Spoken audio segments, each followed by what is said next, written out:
Troy Van Leeuwen, Queens of the Stone Age. Now you're one of the Queens of the Stone Age. What used to be a band with some other guys, you're since? I don't know how I got here. Just woke up, and yeah, I guess I'm in the Queens of the Stone Age. No, but then again, the Queens of the Stone Age are 3 people now. Yes, that's true. Yes.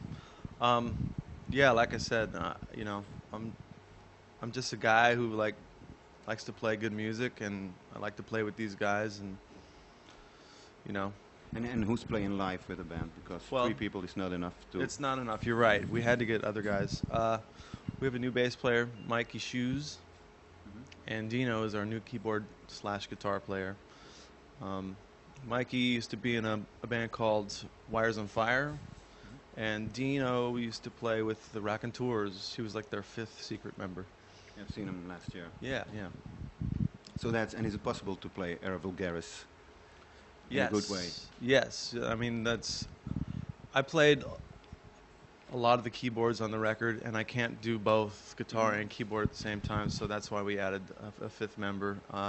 And they're great players. And this is like one of the best lineups, I think, you know. It's definitely, you know, we're able to do everything, every piece of music Queens have ever done, so it's good. And how hard was conceiving Era Vulgaris? Era Vulgaris, I know, that title baffles everybody, even me. What was the question? How hard? Yeah, no problem. How hard was it to conceive it? Yeah, it was not easy. We didn't have anything prepared when we went in the studio, so we found ourselves writing as the tape was rolling. So there's a lot of ideas that were unfinished, you know, that we're trying to piece together, and you know, it took a while. And yeah, there were certain songs that we couldn't finish. They weren't ready to be done. Some songs we had to fight to finish, and some songs came rather easy. So it's kind of you know, every time we make a record, it's different. So this was definitely different. None of us have had the luxury of taking this much time to make a record, and I don't think we'll do it again this way. You will do it again this way? No. Taking that long is strange, you know. You tend to maybe second guess yourself at certain points, and nobody wants to do that. And now the record's out for some time, and for you probably it's finished for a lot more time. Do you now, if you listen to the record, do you think like we could have done this better, or? Actually, I listened to it the other night for the first time since it was mastered, and no, I love it the way it is. I like that it's short, and there's not any songs over too much amount of time, you know, meaning we have these big songs sometimes on the records, you know, like on the last record there was a couple of big songs long, like Someone's in the Wolf and The Blood is Love. We call those battleships. There are no battleships on this record. They're all, you know, stealth fighters, you know, stealth bombers.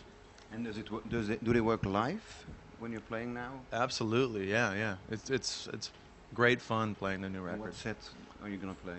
I don't know yet. As you know, we don't really play the same set ever. But there will be plenty of new stuff and old stuff and everything. Surprises? Well, I mean, you know, surprises meaning sometimes we mess with the arrangements live, yes, you know, so, yeah. And you're going to do a big tour in the US, but not the regular cities. Yeah, we're doing some... You're going to play Boise, Idaho. Boise. Boise, I know that from the Lynyrd Skynyrd song, What's Your Name? And Fargo and stuff like... Fargo, which is a great movie. Yeah. And Coen Brothers. Yes, Coen Brothers, you know. Missoula, Montana, Bakersfield, California. Home of the country. Home of the country, yeah. The middle of the country. The Bush voters. Yeah. But why do you play there?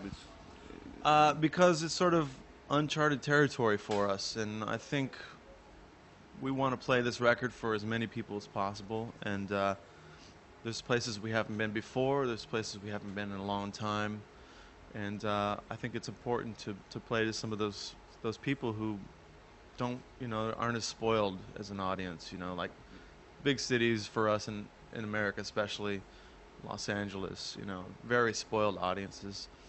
So we wanna play to people who are excited. And do you still play like small clubs or something like that? Yeah, yeah, Did you sure. try out shit? What's that? Did you try out stuff in smaller clubs? We did actually, yeah.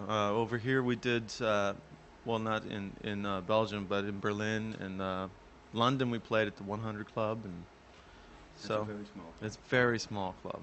There was a piano even on the stage. I mean, I had this much room to. And how was do it? my thing. Because it's It was fun. I mean, it was, you know, I tend to like sweaty gigs, you know, where you're right there with the audience and you're having a moment together. it's gonna be fun tonight. Yeah, it's always fun. Enjoy us I'm going to. You and enjoy yourself. I will. Thank you. Thank you, Troy.